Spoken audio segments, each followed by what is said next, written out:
Well, Michelle, I think we finally found it. We found the most boring Frankenstein movie. Science said it couldn't be done, but we showed them. Hey everyone, it's me, Aaron. I'm Michelle. And this is, what do you call it? Mad Dr. MAYhem? Like something like that. Mad Dr. May, yeah. That's MAYhem, yeah. We're watching Mad Doctor films all throughout May, everybody. Have you ever seen a film while you were just perusing through one of your streaming services and you looked at it and you went, what the hell is that? I've got to check this out. And then it turned out to be the most disappointingly nothing burger you've ever experienced. Okay, so this film that we're talking about today is Frankenstein 1970.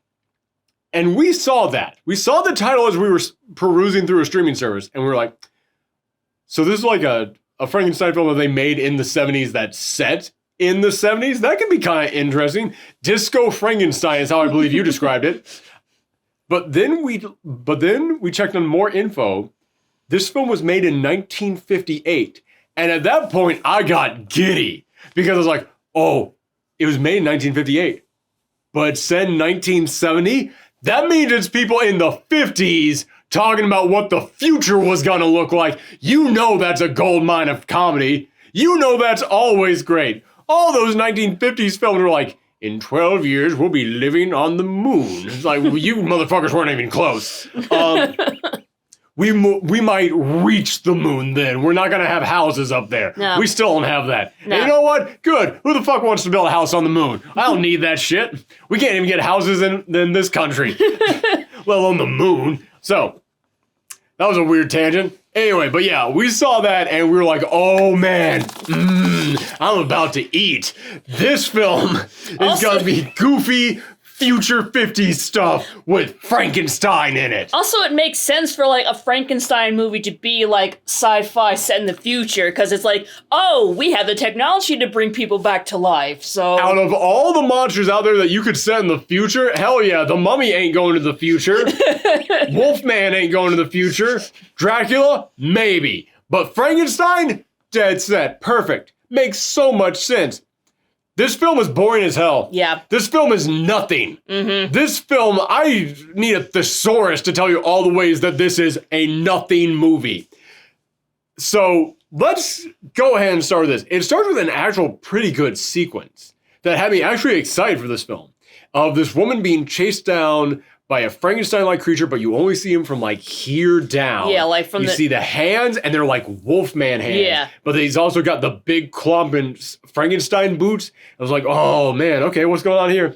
Chases the woman out into the water, and then you hear cut, and then you see that this is a film crew, and they're filming something. I was like, okay, interesting. A film crew making a movie about Frankenstein. They run into Frankenstein. Okay, that could be interesting.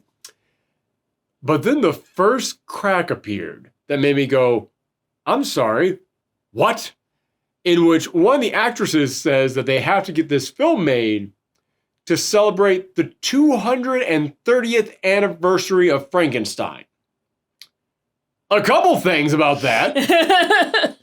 First off, who the hell gives a crap about the 230th anniversary? That's weird. Secondly, this movie is set in the future. So you had to go to a future date to hit the anniversary that nobody cares about. Like after you get past the 100th anniversary, nobody cares about 10-year increments anymore. Then it becomes about like 25-year increments. But then when you get to 200 years, nobody even cares about 25-year increments anymore. Then it becomes 50-year increments. You should have just gone all the way to 250. But then it occurred to me, whoa. When did Frankenstein come out? When was the original Frankenstein? And I had to look it up. The original Frankenstein was written in 1818 and then got full distribution in 1820. Okay, so let's just establish all of this right now. That means that this movie decided it had to be set in the future so that way it could tie into the anniversary date that nobody cares about of a fictional date in the past that you invented that was almost 100 years before Frankenstein was set. That that raises so many questions. And it hit me. I was like, okay, yeah, nobody cares about 230th anniversary. You should have just like called it the 150th anniversary. And then all of a sudden it hit me. The original Frankenstein was written in 1818, but got mass distribution in 1820. What's 1820 plus 150? I'm bad at math. 1970. So, not 230. What? But no, when you watch this film, you know what's up. Yeah. It is 1740. They say that the Frankenstein was 1740. So, as I said, nobody cares about 230th anniversary. People care about 150th anniversary. You could have kept 1970 and kept the real actual date the same and had be an actual anniversary people care about. Now you force this thing to be in the future to match a date that's not accurate anniversary that people wouldn't care about. Automatically, from the jump, this movie made me go, whoa, hold up. Lines got crossed on this. But, like, here's the even weirder thing. Like, in this universe, Frankenstein is real. Yeah. So, it's not celebrating the anniversary of Mary Shelley's book. It's celebrating the anniversary of, like, the actual Frankenstein. Yeah. Which in this reality happened 80 years before the book in our reality was written. Yeah.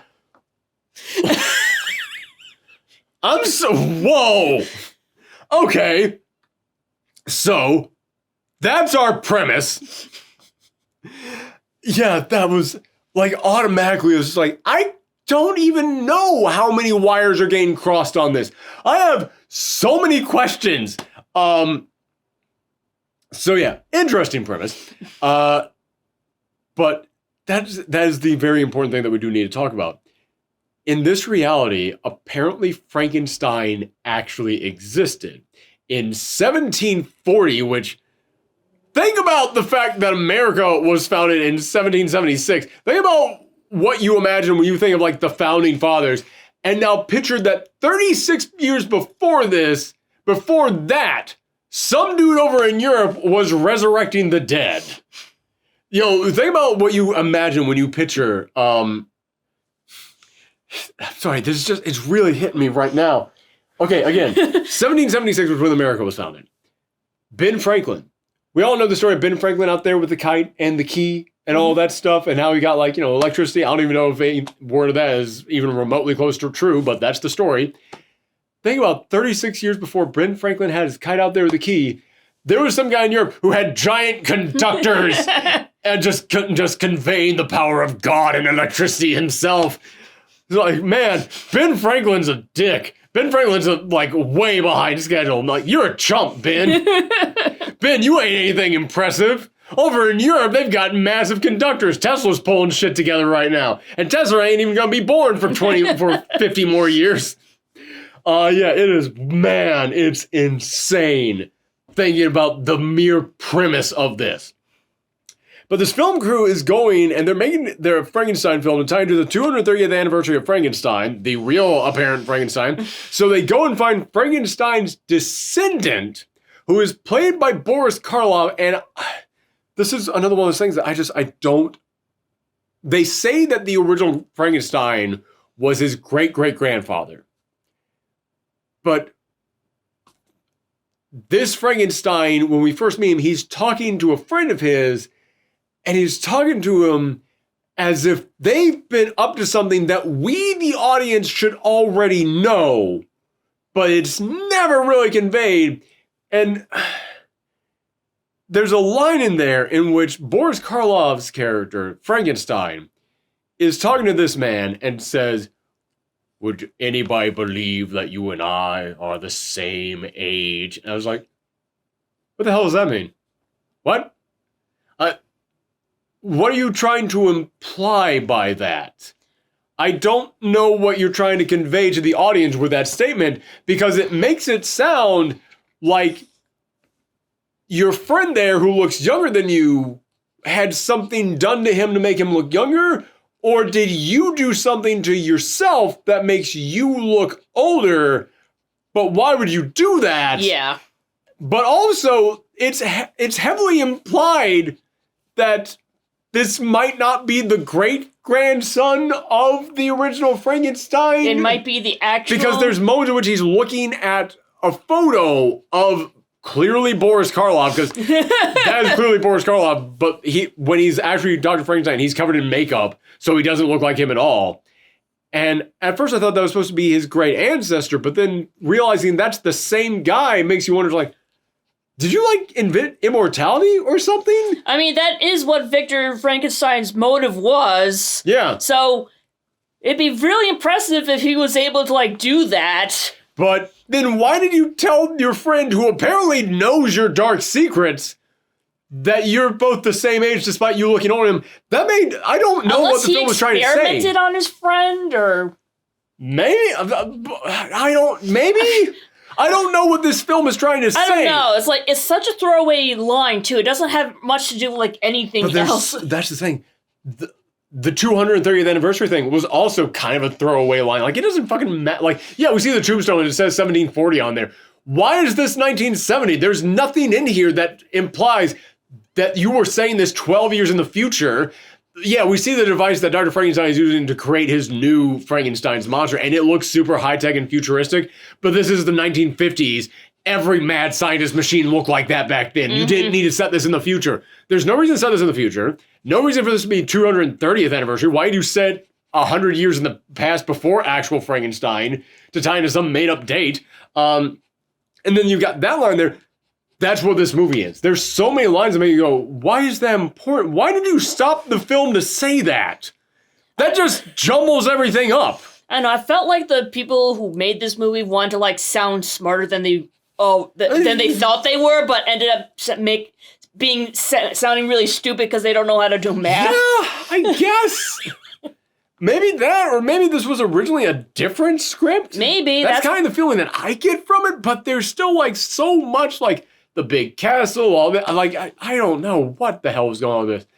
And it doesn't really matter, because after that, this becomes so boring. After this, the film crew moves into the castle with Baron Frankenstein. And at that point, I'm like, okay, so you're filming the Frankenstein's monster movie in the place where Frankenstein actually had his monster. That makes sense. But then they actually get, like, Frankenstein to play Frankenstein in the movie, which is weird. But this is another thing that's just so odd to me. The actor who plays the monster in, not this movie, but the movie within the movie, the actor who's playing that monster, he clearly, like, they're in Germany, and he doesn't speak any English, so he has a translator there, Shooter, who is explaining things to him. But he also just doesn't speak, period. He never says a single line. And it makes me, like, there was parts of which I was like, you trying to imply that he's, like, mute? Like, he just can't talk? Except that he is talking to the, like, German translator just off screen in the background. And then the translator comes forward and goes, no, he doesn't want to be here anymore. He says that this is a dark, evil place. Then they pay the actor money. It's like, it's very happy with the money, but he doesn't say, like, he doesn't even say, like, oh, yes, oh, very good. Like, it's like, oh, do you know how to speak German? No, that's fine. We can add it in later. I think that's what it was. I think they were seriously like, okay, we need an actor in there to play the monster, but we don't know anybody who speaks German. Then why not just have him speak English? Everybody else on this film crew speaks English. That's the thing about this movie, is like, it bends over backwards over, like, the most unimportant things. I'm shaking my head so much of that, I'm about to break this fucking couch. Yes. This movie is nothing but people going, well, we need to put this in there. Why? This is a whole movie of people just throwing ideas into the scripts and no one stopping to ask, why was that in there? So absurd. And here's the crazy thing about that actor who played the monster. After he has the moment talking to the translator in the background, and again, by talking, I mean just translator with him walks up. He says he doesn't want to do this anymore. Oh, well, here's some money. And then he walks away. And you never see him again. Nope. And the premise of this film is, Dr. Frankenstein is trying to create a brand new Frankenstein's monster. And he needs body parts. So the reason why he's letting this film crew come in is so that he can one by one take them out and then use their body parts to make this monster. Interesting premise. It's only halfway conveyed, but interesting premise. So these actors are one by one getting taken out. Like, not even actors, like the crew. Like, the crew, yes, the crew. Because there's only the one actress, the lady who's, screaming, no, the monster's attacking me. And then the actor playing the monster. The actor who's playing the monster gets the money in his hand, goes, and then walks off screen, and he is never seen again. And everybody else in this film who disappears because they are killed by the doctor, and then you haven't seen him. Where did this person go? Oh, he must have why did he disappear all of a sudden? It's like, no one gives a shit that the actor playing your titular character in your movie is gone. No one questions it. He's off doing German things. Yes, that's the ticket. Like wearing lederhosen and eating schnitzel, yes. I studied for this very well. More money, producer. Thank you. Holy shit, this thing is incompetently made. Okay, I'm gonna sidebar here for a second. There are so many people who I see hype up old black and white 1950s horror films. And you know what? If that's your thing, great. And I'm not saying they're bad. Look, there are great ones out there that are made. Obviously, there's no you're never going to point at a time period and just go, every movie from that time was bad. No, not at all. But there are definitely people who romanticize the shit out of it. And they won't admit that they're just romanticizing it. They won't just admit, hey man, that's just my thing. They'll say it was better back then. I've seen people out there who say that the actual 1950s thing from another world was better than the John Carpenter's thing. It's fuck off. I'm sorry, you're allowed to have your opinion, but you're objectively wrong on this one.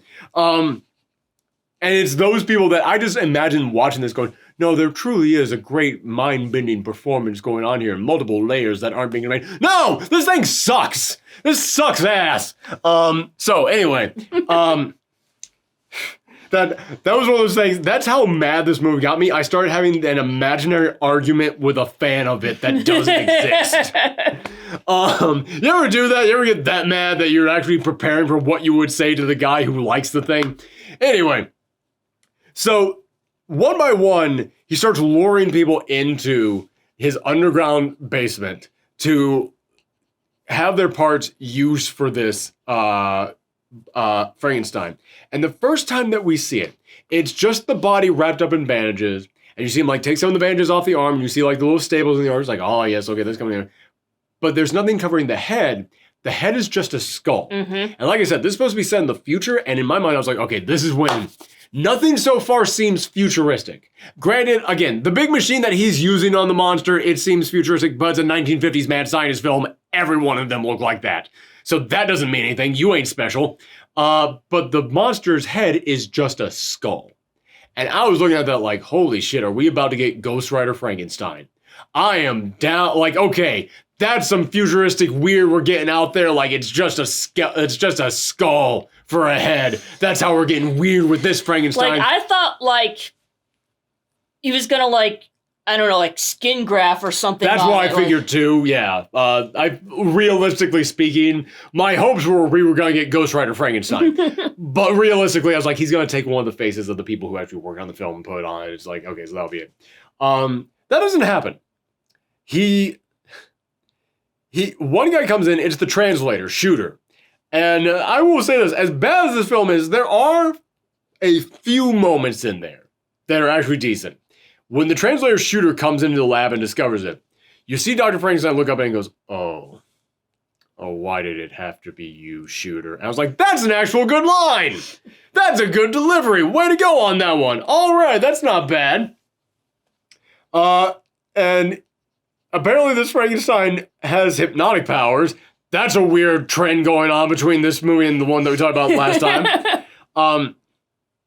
But he hypnotizes Shooter. And he takes Shooter's brain and his heart and puts it into Frankenstein's monster. And then after that, he wraps up Frankenstein's monster's head. And it is a giant, it doesn't look like he's just wearing bandages. It also looks like his head It's like inside a pillow. Yes, Like, there you go. With like eye holes cut out of it. But he doesn't even have eyes, so... Yes. That's the other thing. In the classic Frankenstein story, the brain gets destroyed, so they need like a replacement brain for the one he was going to use, which I think that was made entirely for the film, too. I don't think that was in the original story. I don't take my word on that one. But this one, he breaks the eyes. Like, yeah, he had eyes in a jar, and the jar broke, so he's like, oh, shit. So he needs to get a replacement, but he needs the monster to go and get the replacement eyes for him. He also needs to find the perfect eyes, so of course... My special eyes. So of course he goes for the photographer who has a good eye for things. Which I think, honestly, it's one of those things that makes me look at it and go, all right, you got something there. You're trying to get different people from this film set on there, like the director of photography, get his eyes. Great, that's a good call. Okay. You know, you need like, you want to make the face look good? Get the actor in there. Get the actor's face on there. Oh, I'm sorry, the actor just left. All right, well, he's gone for the rest of the movie, I guess. It's like, oh shit, now we had to like keep the pillow on his head throughout the whole time. Wouldn't that have been a better film? If you have, I mean, first off, it's established this guy, first off, we never even hear him talk to begin with, but secondly, it's established that nobody else outside the translator can understand him. The translator is now gone. You would actually have an excuse to have this guy walking around. It's the resurrected Frankenstein body, but nobody realizes that's who it is because they can't talk to him and he's not. And if it's like, oh yeah, he's not talking to us, nobody would find that suspicious because they don't speak the same language. So yeah, that'd be a way to have suspense in there of having like, oh, the audience knows that's not really the actor, it's Frankenstein's monster, but they don't know. No, he's walking around with a pillow head the entire time, and it's the dumbest looking Frankenstein ever. Like, you might think in your mind, no, I've seen some pretty dumb Frankensteins. This is the worst. Like, you mentioned, like, this might as well be, like, a mummy because it's all wrapped up. It's the Mummy 1970. Yes. He's wrapped in bandages the entire time. It's like pillow-headed mummy. And I kept thinking he looked like the Michelin Man. Oh, you're right. He looks like the Michelin Man. If the Michelin Man went on a diet, but he kept the head, this would be him. That's what this is. I'm sorry, it's physically impossible to find that frightening. This is such a hard, like, everything about this film is like, who gave the okay on any of this? But I say this is an incredibly boring film as well, because what I just described to you is the first hour of this movie. Mm-hmm. This thing drags. It really does. And here's the thing. It's not even like, okay, so the monster's not doing much, but there's interesting things going on with the cast and crew. No! There's like, the cast and crew is like very largely separate, not talking to each other. It is very largely Dr. Frankenstein walking around his castle that should be filled with people, but isn't for some reason. Maybe he just killed them off to make his Frankenstein monster. Like they're all partying off in the village that we never see. This thing is set in the mansion throughout the entire movie except for two scenes. The opening one where they're filming outside, mm-hmm. and then one brief scene in a police station. Outside of that, it's in the mansion the entire film. So there's like no going outside, no doing anything like that. And it is very largely still, despite the fact that everyone is in there, it's Dr. Frankenstein very largely just walking around by himself in there. And then going downstairs and doing some operations on the Frankenstein's monster, but taking his sweet time doing it. Yep. This is the closest you will ever get to an actual Dr. Frankenstein simulator, because in real life, that would probably be really tedious and boring. It would probably just be a lot of like, and so in there, and another so. Gotta go all the way around the arm. All right. And that's one arm. There is one thing I found interesting about this, and it's the blood transfusion. Yeah. Because... we actually literally were talking about this right before that scene, too. Yeah, it's like, does Frankenstein pump blood throughout his body, or no? We literally were asking this question right before that scene came up, so it's very good timing. So, the answer is yes for this one. For the other Frankensteins, we don't know. Yeah. It is a very interesting thing when you actually think about the logistics of like, well, if it's a dead body, does the blood still like the blood would like start to like congealed inside there, wouldn't it? Like I don't know the physics of that, but like I'd imagine it wouldn't be able to like even with a new heart, it's not like the old blood in there that's just been dead and sitting there for years would be able to like start pumping on its own. So he would need like an actual transfusion. Yeah. So it was interesting that they actually showed that in here. So it's like, all right, I'll give you a point on that. There are a couple of like I said, there's a handful of scenes in here that actually make me go, that's pretty decent. Like I said, that line about Shooter, why it had to be you, that's an actual good delivery. That is an actual good moment in there. But then the other scene that I actually really like I will flat out say this is a great shot. In which, throughout this entire thing, Frankenstein is trying to get eyes. So he like kills the director of photography and then he looks and goes, he's one of those people with A+ blood. That means that it can't be put into you. And they just throws the eyes out. And that's the end of all of that. And I just looked at that and I was like, dude, there's only like 5 people in this entire film crew. You can't be wasting anything, all right? You gotta take his hair or something, all right? You can't be wasting those body parts. But eventually he gets like the person who he's going to take the eyes from. And there's a moment of like Frankenstein rising out of a tomb and grabbing him, and the man screams, and then it shows a shot of Frankenstein's face, but with like the empty eye holes in there. And then it like cuts back to the other man screaming, and then it like superimposes Frankenstein's eyeless face on top of him so that the eyes can be seen behind there. And then that's how it transitions into the scene of him having eyes. I was like, that's actually a good shot. I gotta give you credit on that. That is a genuinely good shot in there. That's all the praise I have for this film. And then like the way this whole thing resolves, Shooter, because of this brain, he's still kind of like, I'm not even bothered about spoilers on this. Don't watch this movie. Do not watch it. Like Shooter has like his memory because like he still has his brain and everything. But he's still like mostly being controlled by the doctor. But like there's the scene in which he's kind of like fighting it. Because he is kidnapping the star to take her downstairs. I don't know why. Is it ever established why Frankenstein? I think like the doctor has a thing for her. Because why else would you? Why not? File it away under like other things that's like, fuck it. This is a thing that happens in these movies. By the way, there is another woman here on the crew. She's like the editor or writer or something like that. But like, yeah, Frankenstein comes and like scares her to death. And he's like, and the doctor's like, ah, shit. Now we gotta like get rid of this body. It's like, are her eyes not good enough for his? Like, does it have to be a man's eyes? I did not realize eyes had specific genders or something. I was pulling my fucking hair out of this because I was like, take her eyes, you idiot. Take her fucking eyes. It even kind of sets that up because the scene right before that happens, she's writing, and when she's writing, she's wearing glasses, so she doesn't normally wear them, but she's wearing them in that scene, so we, the audience, are now immediately focusing on her eyes because she has a thing around her eyes that she doesn't normally wear. It's anybody who knows how to frame a fucking shot knows that would make the audience think you're going to take her eyes. You frighten her, she dies, you take her downstairs and goes, no, now we have to dispose of the body. It's like, you ain't even gonna check, you idiot! Oh my God. And it's like, again, later on in the film, I literally just got lightheaded. This fucking movie.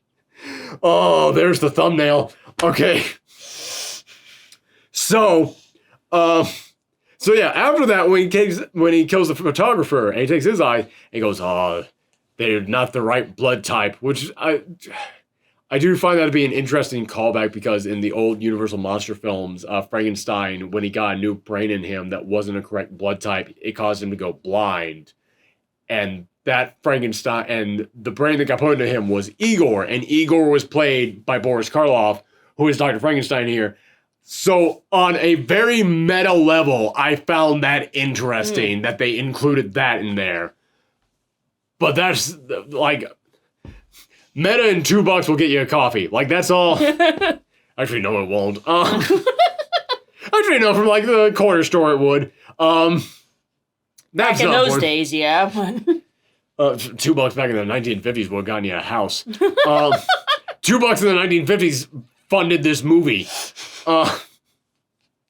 Listen, we have this one room that looks like the inside of a mansion and one room that looks like the inside of a lab. That's our entire budget.